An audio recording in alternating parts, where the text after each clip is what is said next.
रात गहरी हो चुकी थी। गांव की गलियों में सन्नाटा पसरा था। सिर्फ कहीं दूर से कुत्तों के भौंकने और झींगुरों की आवाजें सुनाई दे रही थीं। गली के मोड़ पर बनी एक छोटी सी चाय की दुकान कांपती हुई लालटेन की पीली रोशनी में जगमगा रही थी। लकड़ी की बेंच पर 2 आदमी बैठे थे। शिवा, तूने कभी उस पुराने पीपल के पेड़ के नीचे रात में रुककर देखा है? लोग कहते हैं कि वहां सफेद साड़ी वाली औरत दिखती है। कहते हैं वो औरत असल में उसी हवेली वाली है जिसकी बरसों पहले मौत हो गई थी। सुनने में आया है उसकी लाश कभी ढंग से दफन नहीं हुई और उसकी आत्मा भटकती रहती है। हाँ रे, एक बार मेरा चचेरा भाई उधर से देर रात गुजरा था। बोला कि जैसे किसी ने पीछे से उसका नाम पुकारा। मुड़कर देखा तो कोई नहीं, लेकिन पैरों के पास ठंडी हवा का झोंका आया था। उसके बाद कई दिनों तक बुखार में पड़ा रहा। लोग बातें बनाते हैं रामलाल, लेकिन गांव के ही रघुवीर को याद है ना? वही जो शराब पीकर उस हवेली में घुस गया था। सुबह लोगों ने उसे चौपाल के पास पाया। पूरा पागल हो गया था। अब तो 2 शब्द जोड़ने की भी हालत नहीं है उसकी। तो क्या तू मानता है कि भूत प्रेत सच में होते हैं? न मानूं तो क्या। आधी रात को गांव के बाहर वाले कुएं पर मत जाना। पता नहीं कौन सी परछाइयां खड़ी रहती हैं वहां। कई लोगों ने देखा है, औरत के रोने और बच्चे के हंसने की आवाजें एक साथ आती हैं।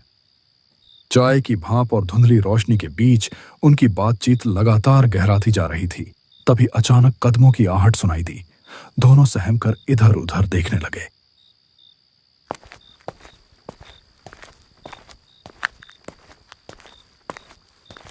गांव के सन्नाटे को चीरता हुआ उनका तीसरा दोस्त वहां आ पहुंचा।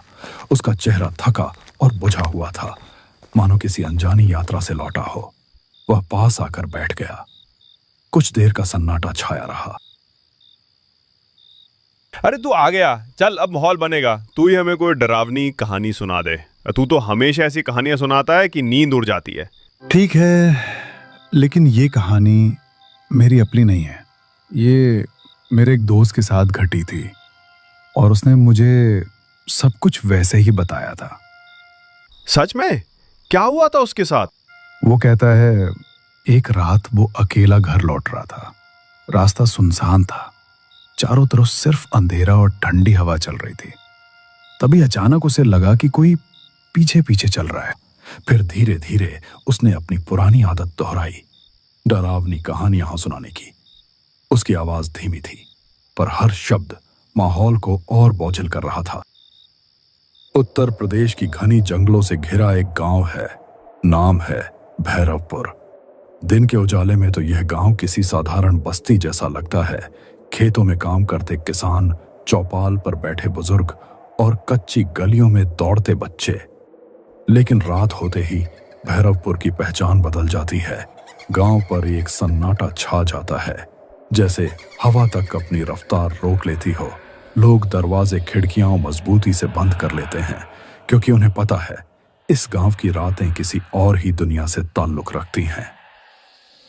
कहते हैं बरसों पहले इस गांव में एक ऐसी घटना हुई थी जिसका जिक्र आज भी फुसफुसाकर किया जाता है। उस घटना के बाद से भैरवपुर की हवाओं में एक साया बस गया। कुत्तों का एक साथ रो पड़ना, पुराने पीपल के पेड़ से आती कराहटें और उस सूखे कुएं के पास सुनी जाने वाली औरत की चीखें, ये सब किसी भ्रम का हिस्सा नहीं, बल्कि इस गांव की सच्चाई है।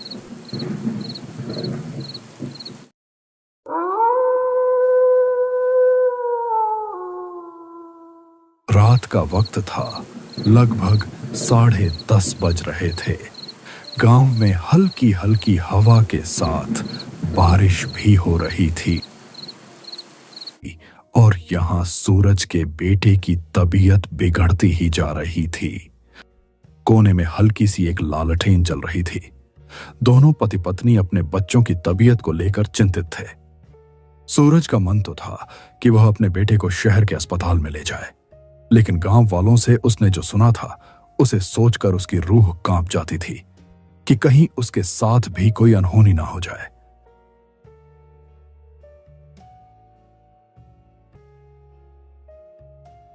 सुनिए जी, बाबू की हालत बिगड़ती जा रही है, कुछ कीजिए।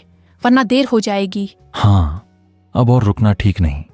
मैं बाबू को लेकर साइकिल से ही शहर के अस्पताल निकलता हूँ। अकेले? रात का वक्त है जी, रास्ता सुनसान है, मुझे बहुत डर लग रहा है। डर मुझे भी है, पर बाबू की जान से बढ़कर कुछ नहीं। चाहे रास्ता कैसा भी हो, मैं उसे शहर जरूर ले जाऊंगा। हिम्मत रखना। तुम घर पर बाबू की मां बनकर दुआ करना। मैं बाबू का बाप बनकर हिम्मत दिखाऊंगा। भरोसा रखना, मैं बाबू को ठीक करके ही वापस लाऊंगा।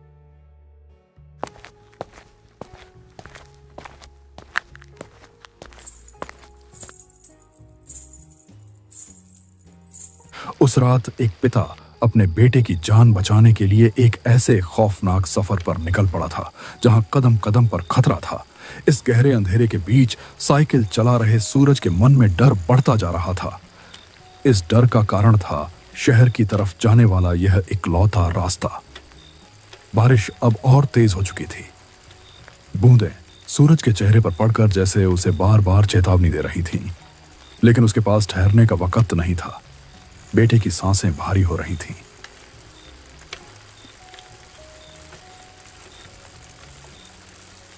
और हर पल उसके हाथ से फिसलता जा रहा था।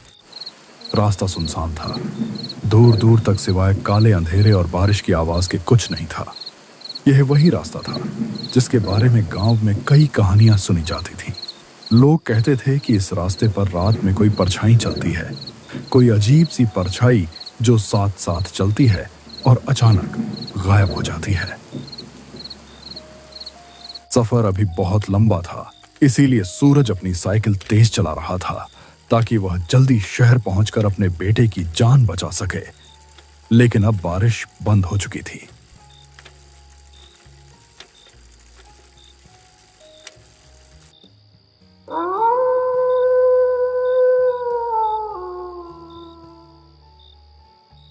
थोड़ी दूर आगे जाने पर सूरज को रास्ते में एक औरत बैठी हुई दिखाई दी। सूरज को यह देखकर बहुत आश्चर्य हुआ कि उसे रास्ते पर इतनी रात को कोई क्यों बैठा है। बेटा जरा रुक जा, ये टोकरी भारी है, मेरे बूढ़े हाथ कांपते हैं, उठा नहीं पा रही। अम्मा, मेरा बाबू बीमार है, मुझे जल्दी शहर पहुंचना है, वरना उसकी हालत और बिगड़ जाएगी। माफ करना अम्मा, अभी मेरे पास जरा भी वक्त नहीं है। अरे तू तो नेक लड़का लगता है, मेरी मदद कर दे बेटा, तेरे सिर पे दुआ रहेगी। ठीक है, आप अकेली हैं इतनी रात को। अच्छा बताइए कहाँ रखना है टोकरी, मैं उठा देता हूं। सूरज टोकरी उठाने की कोशिश कर ही रहा था, तभी उसने देखा कि वहां तो कोई है ही नहीं। उसका दिल जोर जोर से धड़कने लगा। हे भगवान, ये मैंने क्या देखा? अभी तो यहीं खड़ी थी अम्मा, फिर अचानक कहां गई? नहीं नहीं, ये जगह ठीक नहीं है। डर और बेचैनी उसके चेहरे पर साफ झलक रही थी। वह तेजी से साइकिल पर चढ़ा और अंधेरे रास्ते में भागने लगा, लेकिन किस्मत जैसे उसका साथ छोड़ चुकी थी। मुझे यहां से निकलना होगा, बाबू की हालत और बिगड़ रही है, जल्दी शहर पहुंचना है।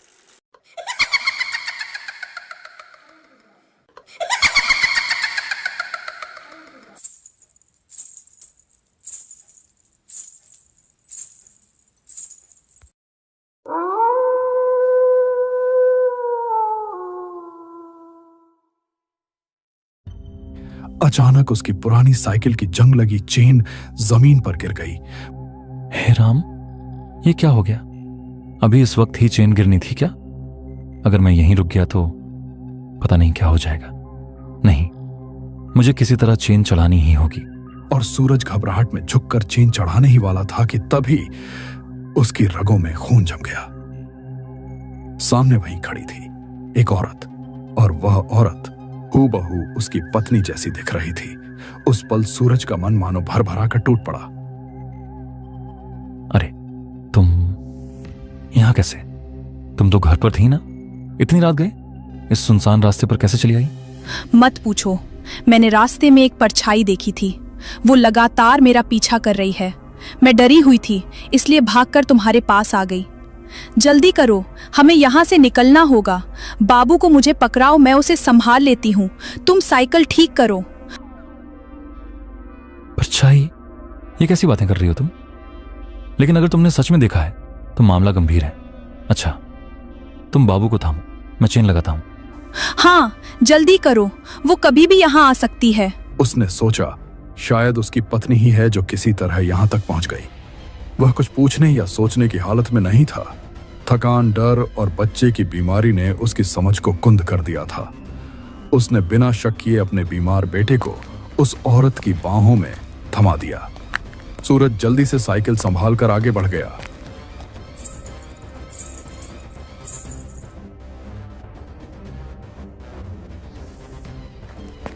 लेकिन कुछ ही दूरी तय करने के बाद उसके मन में अचानक अजीब सा खटका हुआ। उसने कांपते हुए पीछे मुड़कर देखा और यह नजारा उसकी रूह तक को चीर गया।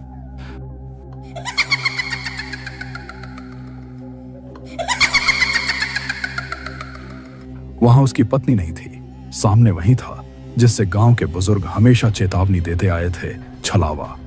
उसका असली भयानक रूप अब सामने था और उसकी पकड़ में सूरज का छोटा सा बाबू था। मेरे बाबू को छोड़ दे, ये मेरा बच्चा है। तू इसे क्यों ले आई? ओ मां, मैंने तो तुझे अपनी पत्नी समझा था। आंसू बारिश के कतरों के साथ मिल गए और उसकी दौड़ती हुई सांसें पागलपन की हद तक तेज हो गईं।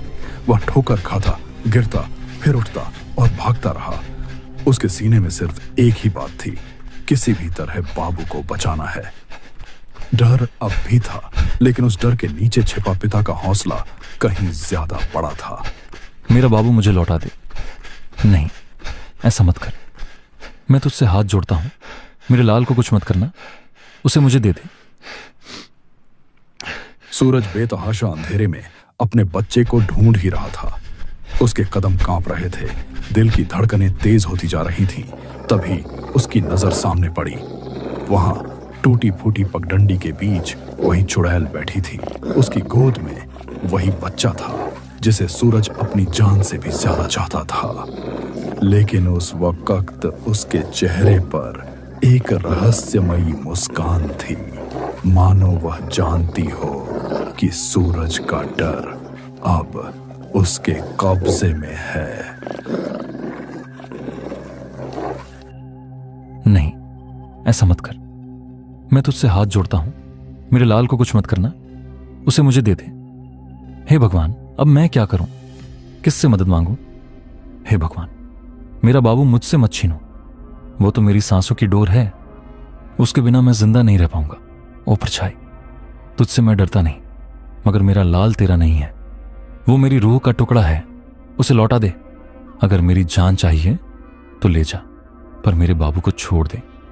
मैं अपनी आंखों की रोशनी भी तुझ पर वार दूंगा। बस मेरा बच्चा मुझे लौटा दे। छलावा ने अपनी लाल आंखें चमकाईं। वह जैसे ही बाबू को चोट पहुंचाने के लिए अपना काला हाथ उठाता, तभी अचानक अंधेरे को चीरती हुई मोटरसाइकिल की तेज हेडलाइट उधर आ पड़ी।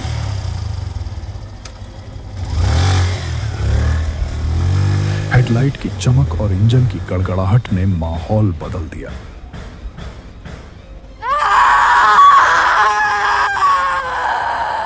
छलावा ने चीख मारी और अगले ही पल धुएं की तरह गायब हो गया। बाबू उसकी पकड़ से छूटकर जमीन पर गिर पड़ा। सूरज ने दौड़कर अपने लाल को उठा लिया, कांपते हाथों में उसे सीने से चिपका लिया और आंसुओं से उसका चेहरा भीग गया। आसमान से बरसती बूंदें अब उसे डरावनी नहीं लग रही थीं, बल्कि जैसे राहत का आशीर्वाद बनकर बरस रही थीं।